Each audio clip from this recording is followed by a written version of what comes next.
Nasceu Maria, quando a folia. Eu, como todas as meninas no florescer da juventude, um dia qualquer, com alguém, os nossos olhares se cruzaram e sentimos os nossos corações baterem mais fortes. Comigo foi assim.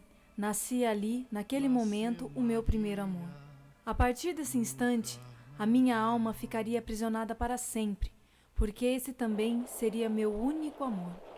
Após terem decorrido mais de 2 anos, eu desejando e sonhando com uma oportunidade de um encontro, isso aconteceu inesperadamente no início de uma noite chuvosa, em que apressadamente eu recolhi as roupas do varal.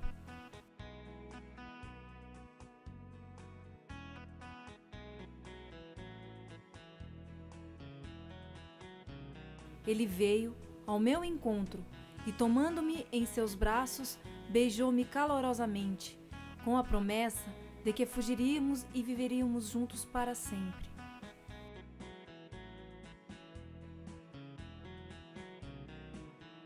E eu facilmente acreditei.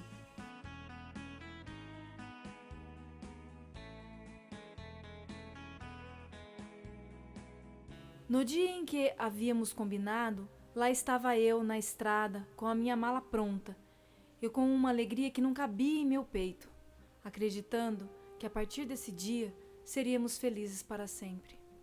Me despedi dos meus bichinhos de estimação, que me fizeram companhia em minhas horas de solidão, enquanto esperava por esse momento.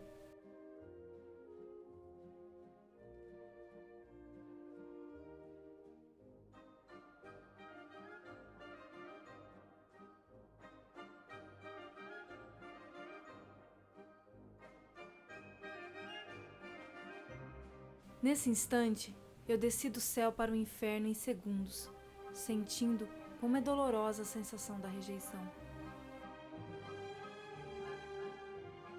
Tentei recuperar meus amiguinhos, mas foi em vão. Eles gostaram da liberdade e foram embora.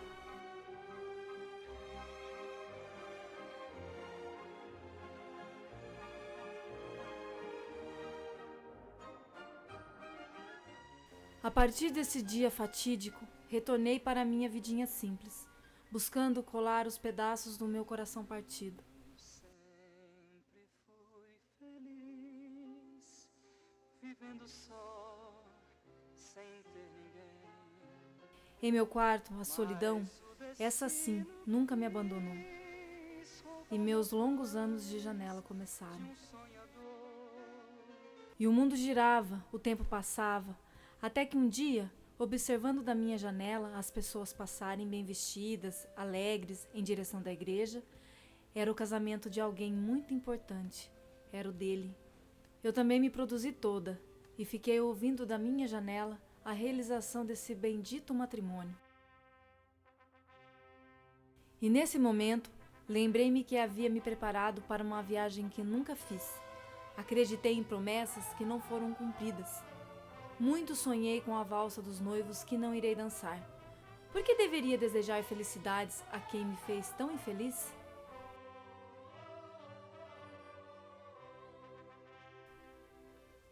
Quem deveria estar casando com ele era eu, o seu amor. Nem me importaria que me fizesse de marionete, desde que me amasse com ternura. Eu gostaria de me tornar invisível, ir até lá e colocar em minha frente todos nu, o padrinho, o noivo, o padre, o sacristão, e os fazerem dançar na bala, para verem o que é festa.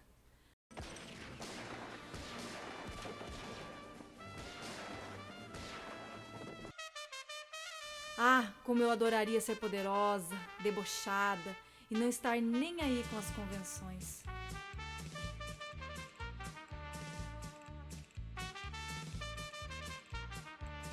E ter todos aos meus pés.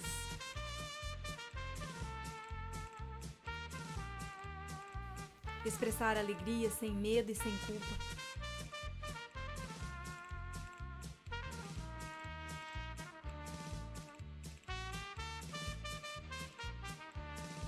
e traduzir em felicidade toda a minha energia e juventude.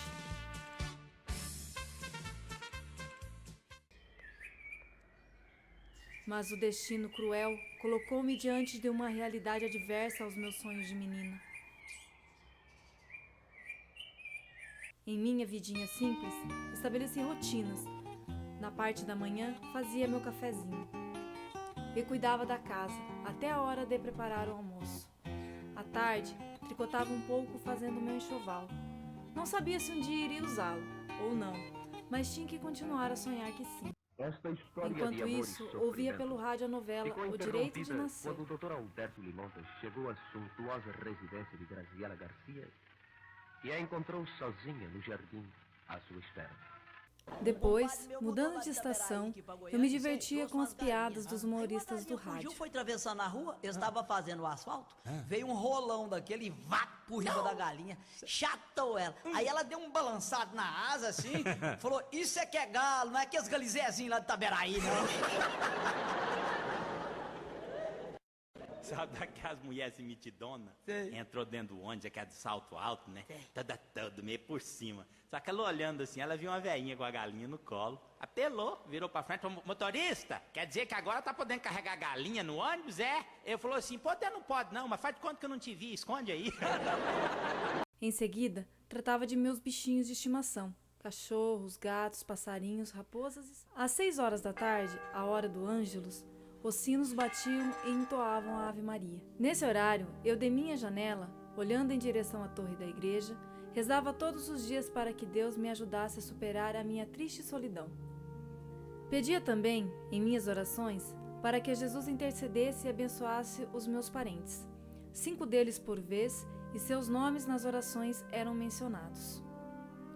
Um mês não seria suficiente para todos, que eram lembrados no mês seguinte.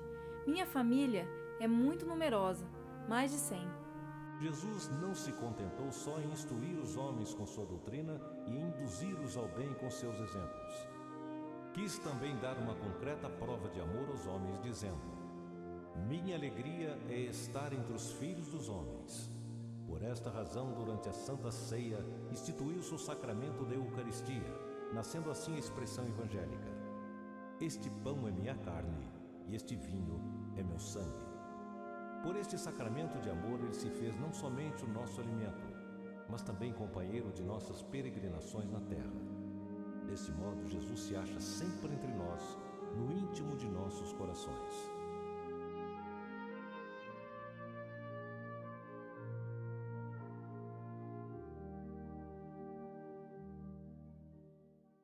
Quando anunciavam pelo alto-falante o falecimento de alguém, eu anotava em meu caderninho, não me esquecendo da data. Anotei centenas e centenas de nomes, inclusive o dele, LG. Às 19 horas, ouvi atentamente pelo rádio a hora do Brasil. Creio que eu era uma das únicas a fazer isto no Brasil. Às 20 horas, o repórter Esso. Fui ouvinte desse programa desde que iniciou em 1941, até 1968, quando encerrou. Depois, ouvia pelo alto-falante do Cine Santa Cruz a voz de Timburi, na locução realizada pelo Zé Gatti. Eu me senti muito solitária quando, em uma noite qualquer, de 1965, com esse prefixo musical, realizou-se a sua última transmissão. Eu nunca deixei de observar diariamente a movimentação da minha rua. Vi as crianças irem à escola desde pequenas e crescendo se tornarem moços e moças. Alguns deles namoraram e casaram-se entre si, que depois passaram levando seus filhos, que também os vi crescerem e se casarem, nesse natural processo contínuo. Eu adorava, quando vez por outra, algumas crianças paravam para conversar. Elas sempre me perguntavam: "Ô bela da janela, cadê seu namorado? Você não vai se casar, não? Olha, o tempo está passando, hein?" Assim foram muitos a me fazerem a mesma pergunta durante vários anos. Mas eu ainda esperava que me trouxesse flores. Então só me restava esperar um pouquinho mais. Estando perto de completar 90 anos, eu só lamento o fato de que ninguém ama alguém pelas qualidades que tem. Se assim fosse, eu, honesta, simpática, virgem, não fumo, Não bebo, deveria ter tido uma fila de pretendentes a bater na minha porta. E o tempo? Esse passou implacavelmente, tanto para ele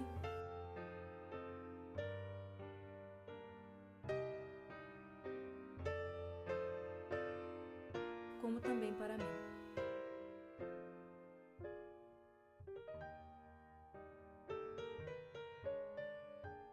Eu sempre tratei com muito carinho meus bichinhos de estimação, e no decorrer da vida tive vários, inclusive alguns cachorros que todos por alguma razão tiveram o mesmo nome, LG. Um sapo que por lá apareceu, passei a tratar dele instalando uma lâmpada no quintal, para que à noite atraísse os insetos.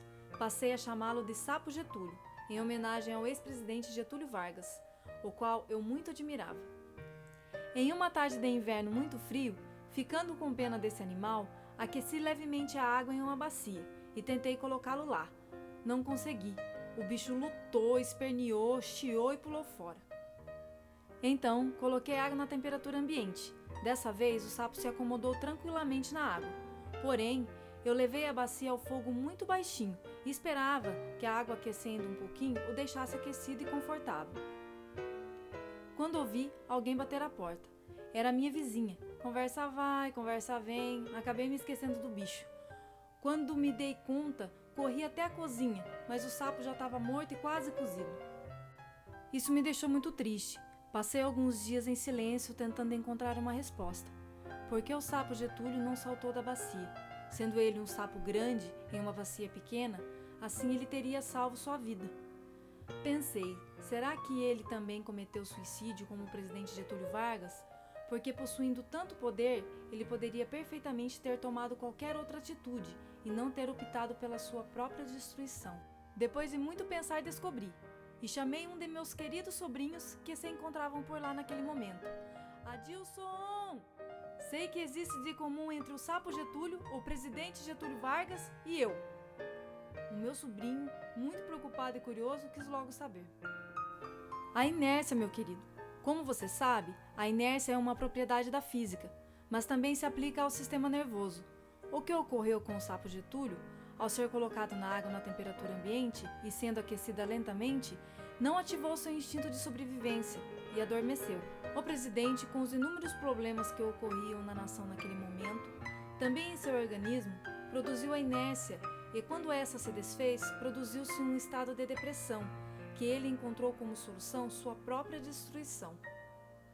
Em mim, a inércia agiu de forma que, sem que eu me desse conta, eu sempre acabava colocando minhas ações e realizações no futuro indeterminado, vivendo assim, sempre iludida, sacrificando o presente à espera de um sonho que nunca poderia ser realizado.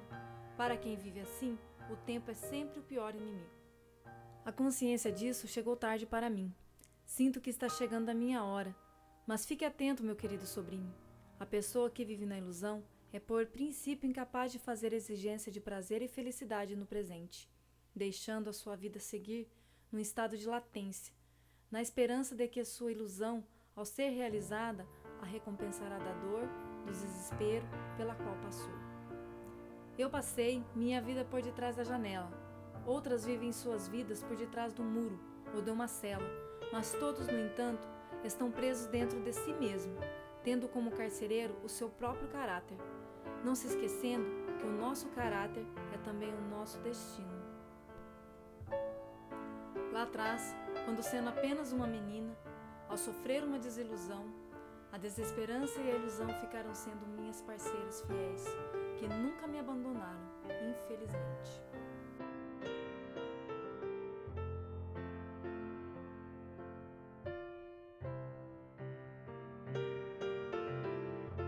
Morreu Maria quando a folia na quarta-feira também morria,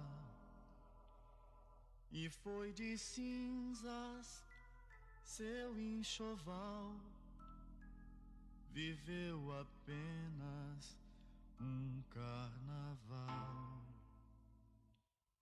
que fosse chamada então como tantas Marias de santas, Marias de flor. Em vez de Maria, Maria somente, Maria semente de samba e de dor.